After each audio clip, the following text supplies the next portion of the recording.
Le destin de l'Afrique a basculé sans bruit, mais avec une force immense. À la fin du XIXe siècle, l'Afrique s'étendait comme elle l'avait toujours fait, large, vivante, ancienne.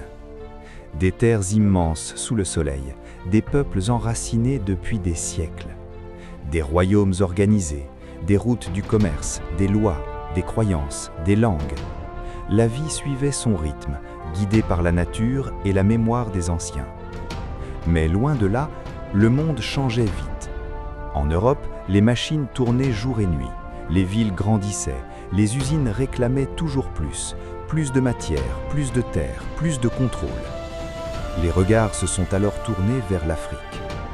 Sur les cartes européennes, l'Afrique semblait ouverte, facile à prendre, facile à diviser. Mais ces cartes ne montraient pas les peuples. Elles ne montraient pas les liens. Elles ne montraient pas l'histoire. Elles montraient seulement des espaces à remplir. Des navires ont quitté les ports, lentement, puis en grand nombre. À bord, des hommes en uniforme, des armes, des drapeaux, des papiers officiels. Ils sont arrivés sur les côtes africaines avec des paroles calmes et des gestes fermes. Ils parlaient d'ordre, de progrès, de lumière. Mais ce qu'ils apportaient était surtout le pouvoir. La colonisation a commencé sans bataille visible. D'abord par des accords écrits, des signatures rapides, des mots incompris. Puis sont venus les postes militaires, les routes tracées de force, les lois imposées. Petit à petit, la terre a changé de main. Les frontières ont été dessinées loin de l'Afrique, sur des tables en bois, avec des règles droites, sans tenir compte des peuples. Des familles ont été séparées, des ennemis anciens ont été enfermés ensemble, des royaumes ont disparu, sans laisser de traces officielles. La terre est devenue une richesse à extraire, le sol a été ouvert, les forêts coupées, les fleuves utilisés.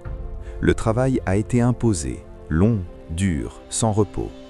Le caoutchouc, le cacao, l'or, le coton, tout devait partir vers ailleurs. Les hommes ont souffert. Les femmes ont porté le poids du silence. Les enfants ont grandi trop vite. Les traditions ont été interdites. Les langues ont été remplacées. Les noms ont changé. L'école a appris à oublier ce qui existait avant. La violence n'était pas toujours visible. Elle était dans les coups, dans les chaînes, mais aussi dans la peur, dans l'humiliation, dans la perte de dignité, dans ce qui n'était jamais écrit. Pourtant, l'Afrique n'a jamais été vide. Elle n'a jamais été muette. Partout, des résistances sont nées, certaines ouvertes, d'autres cachées. Des peuples ont refusé de plier, des chefs ont dit non, des combats ont éclaté. Beaucoup ont été écrasés, mais la volonté est restée. La colonisation a transformé le continent. Les villes ont changé, les routes ont relié des lieux inconnus, de nouvelles règles ont organisé la vie.